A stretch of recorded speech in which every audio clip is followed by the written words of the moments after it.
a thorn tree. Do you know what type of tree? What is it?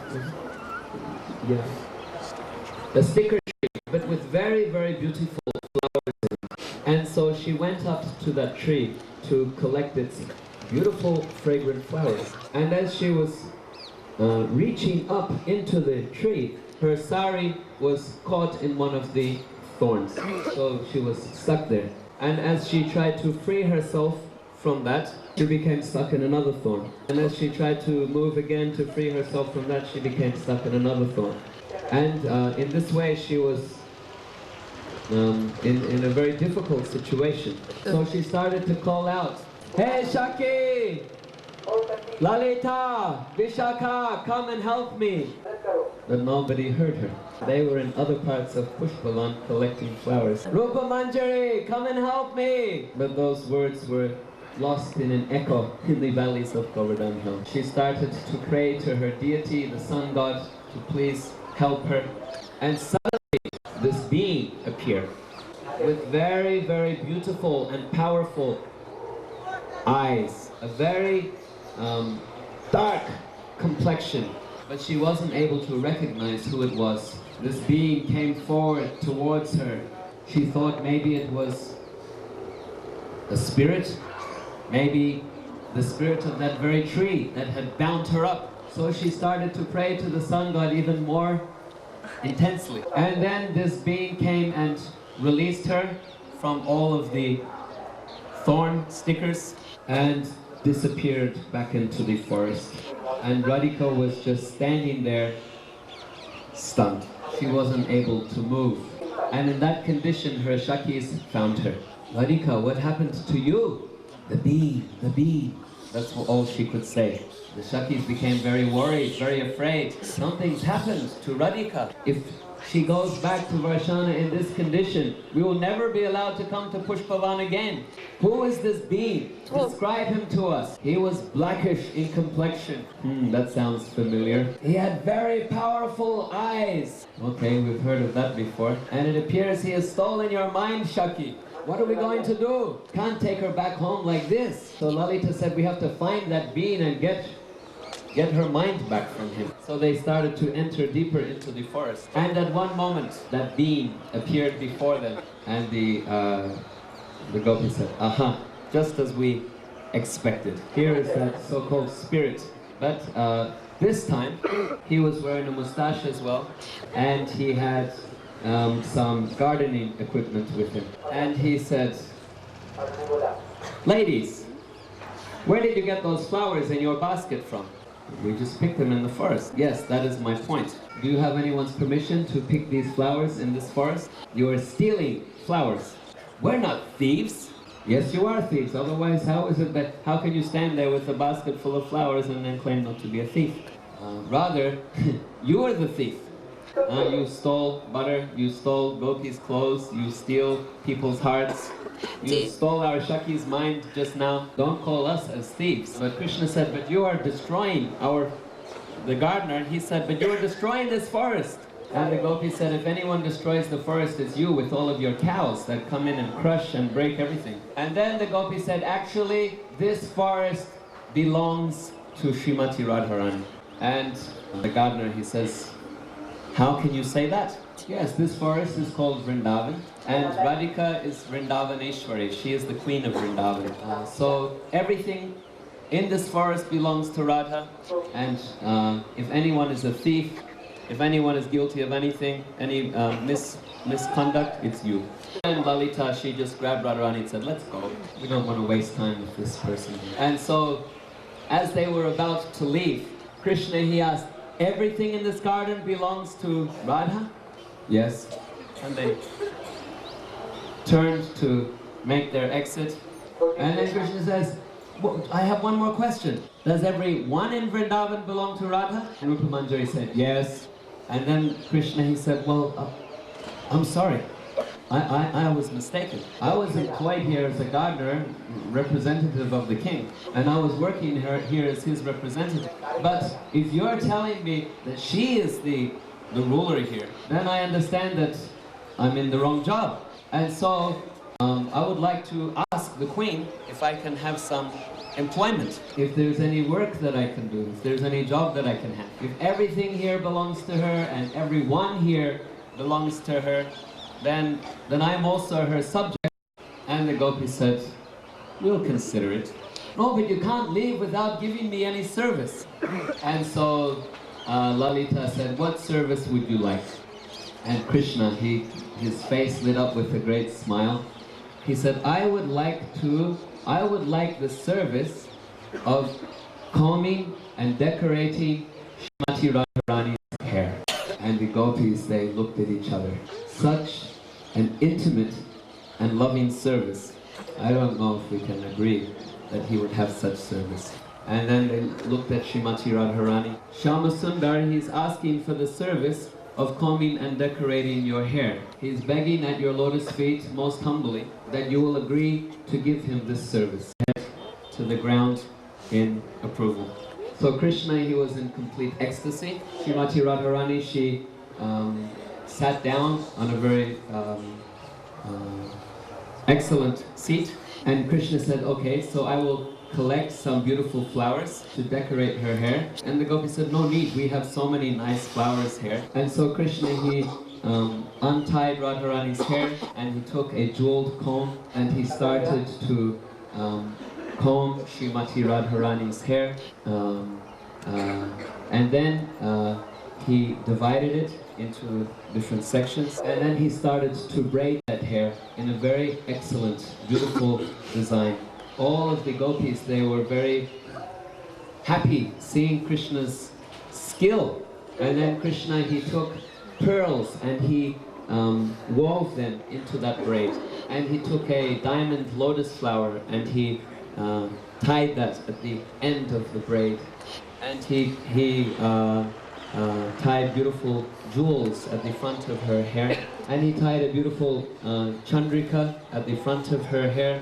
And then he was going to start to decorate further with these beautiful and fragrant flowers. And he said, I need to purify these flowers with water before I can put them in Radhika's hair. Does anyone have any water?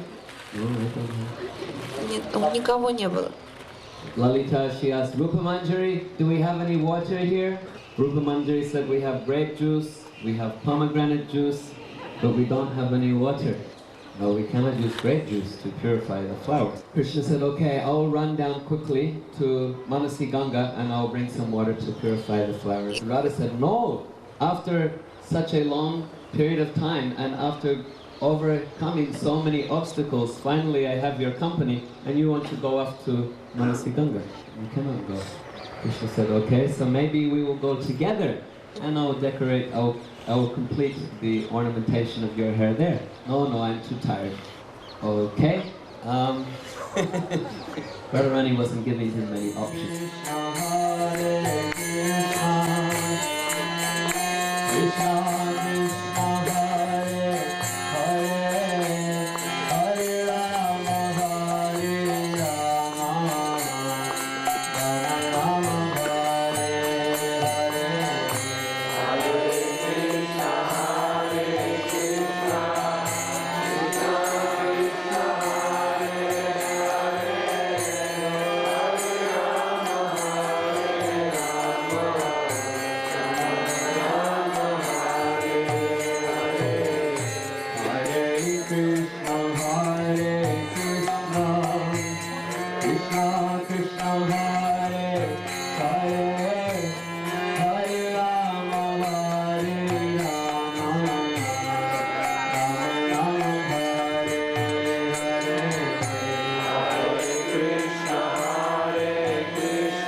Manasi Ganga means the Ganges, which came from Krishna's mind. So at one point, Krishna killed a demon named Vatsasura. Vatsasura was in the form of a calf. So Krishna was feeling very happy that he killed this nasty demon. But when he came to meet with the gopis, they refused to have anything to do with him. They said, "You killed a baby cow." Krishna said, "But he was a demon." But the gopis said, "That doesn't matter. He was still a baby cow. So you're contaminated, and we can't have anything to do with you." So Krishna asked the gopis, "What can I do to become purified?" Srimati Radharani said, "You have to bathe in the Ganges." The Ganges is maybe 300 or more kilometers to the north. So Krishna manifested the Ganges here from his mind. Therefore it's called Manasi Ganga, the Ganges, which came from Krishna's mind. So a little while after that, one sadhu, one traveling mendicant, he came and visited Vrindavan. And in the evening they had a special evening program with him. So he was explaining about all the holy places he visited. And he said, "You know, recently I was at the Ganges and I saw the most amazing thing. I saw Garuda flying over the Ganges, and there was one snake hanging from his claws. And when the tail of that snake went through the waters of the Ganges, then immediately that snake turned into a four-handed resident of Vaikuntha, and he went back home, back to Godhead." So when Nanda Maharaj and the Brijvasis heard this, they said, "Wow, that's wonderful. We should also bathe in the Ganges. Then we can also go to Vaikuntha." So Krishna was not happy to hear this. He didn't want them to leave Vrindavan. So Krishna told Nanda Maharaj, he said, "Peter, you don't need to leave Vrindavan. The Ganges is here in Vrindavan." Nanda Maharaj said, "No, that's ridiculous. Everyone knows the Ganges is a long way to the north." But Krishna said, "You come with me and I'll show you." So he brought Nanda Maharaj and the Brijvasis here to Manasi Ganga. And he showed them. He said, "Here, see, this is the Ganges." And Nanda Maharaj said, "But this is just another lake or another river. There's so many in Vrajmandala. What makes you think this is the Ganges?" Then Krishna called out, "Ganga Devi, Ganga Devi." And Ganga Devi came out of the water riding on her crocodile. So, of course, you don't see many women riding around in rivers on crocodiles. Just like Krishna rides on Garuda and Lord Shiva on Nandi the bull. This is the Ganges. So we understand actually all the holy places are in Vrajmandala. Actually they're here in their original form. Like the Ganges, the big river flowing to the north is expanded from this Ganges. So this is the original Ganges within this universe. And here at Manasi Ganga, Radha and Krishna and the gopis enjoyed boating pastimes the whole day here on Manasi Ganga. So this pastime is described by Jiva Goswami and Gopal Champu. So everyone can take a little water on their heads from Manasi Ganga and then follow us.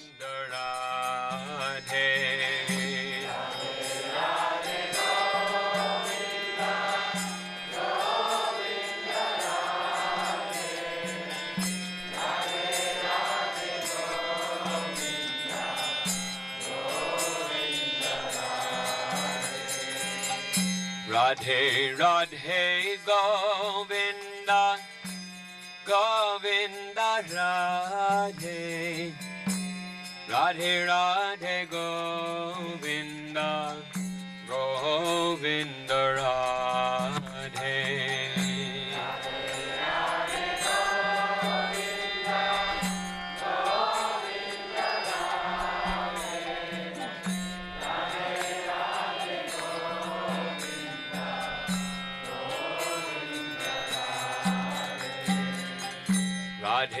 Radhe Govinda, Govinda Radhe, Radhe Radhe Govinda, Govinda Radhe.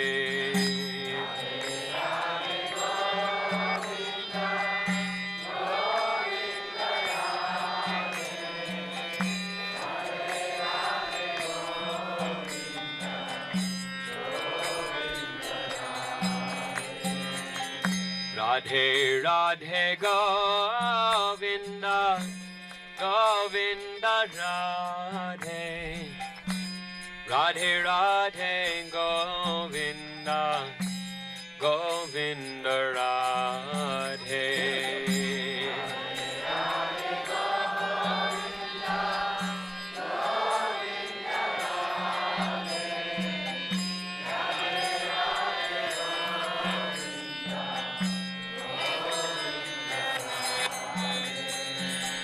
Radhe Radhe Govinda, Govinda Radhe, Radhe Radhe Govinda, Govinda Radhe.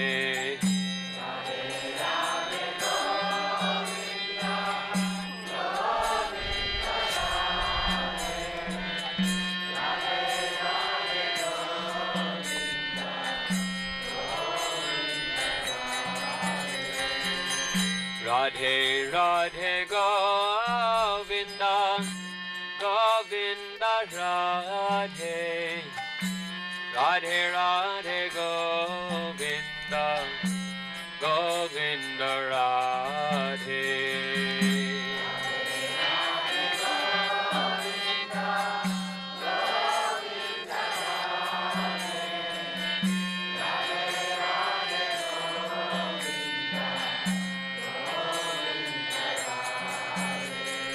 Radhe Radhe Radhe, Jai Jai Shri Radhe.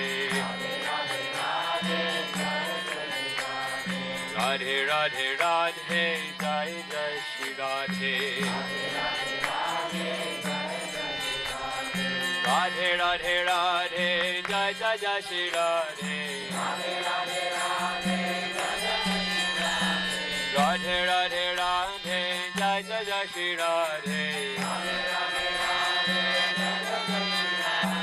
Radhe Radhe Radhe, Jai Jai Jai Shri Radhe. Radhe Radhe Radhe, Jai Jai Shri Radhe. You may remember where we turned to the left up in the middle of the town and came walking out towards our ashram. So from that point where we turned onto this road, up until here, this is called the Dan Gati area. Dan Gati means the place of the tax collecting pastime. So, there's a very beautiful description given by Raghunath Das Goswami. One time, there was a big fire sacrifice to be performed at Govindakund, which is further down ahead of us. So the gopis were at Radha Kund and they heard about this, and they wanted to bring some ghee to be used in that fire sacrifice. So they were climbing up and they came up to the top of towards the top of the hill. But there was Krishna and the cowherd boys. And when they saw the gopis coming, they thought, let us have some fun. Quickly they set up a toll collecting booth. So he called on Madhu Mangal and the cowherd boys. And they jumped out in front of Radharani and the gopis. 5 kilos of diamonds for each gopi. And then Krishna said, for you, Radharani, there's a special tax. So then Krishna went through the different parts of Srimati Radharani's body. And for each part, he charged a fantastic tax. He said, for the parting in your hair, I want 1 million sapphires. There was no possibility of the gopis paying that. But Krishna and the cowherd boys would not let them pass until they paid. So then Nandi Mukhi came. She is a very important person in the Vrindavan pastime. She is one of the main assistants of Purnamasi. So she said, all right, I will help you make a settlement here. She said, I guarantee you boys that I will get these girls to meet you tomorrow morning at 11 o'clock. And they'll meet you down by this kund. So it was agreed. They'd meet the next day here at 11 o'clock, and the gopis would pay the tax. However, the gopis came at 10 o'clock the next morning, and they hid amongst the trees here around the kund. And when Krishna and the cowherd boys came at 11 o'clock, of course they were laughing and joking and thinking that they were having a great time at the expense of the gopis. But then the gopis jumped out from behind the tree. They grabbed Krishna and the cowherd boy. They tied them to the trees by their seekers. Then they started beating them up. Bang, pow, and like that. So therefore this is known as Dan Nivartan Kund, or the kund where the tax was nullified. So this is very, very sacred and very beautiful place right by the lotus feet of Sri Govardhan Hill. And as we're walking down from here, different places in Vraj Mandala are connected with different types of pastime.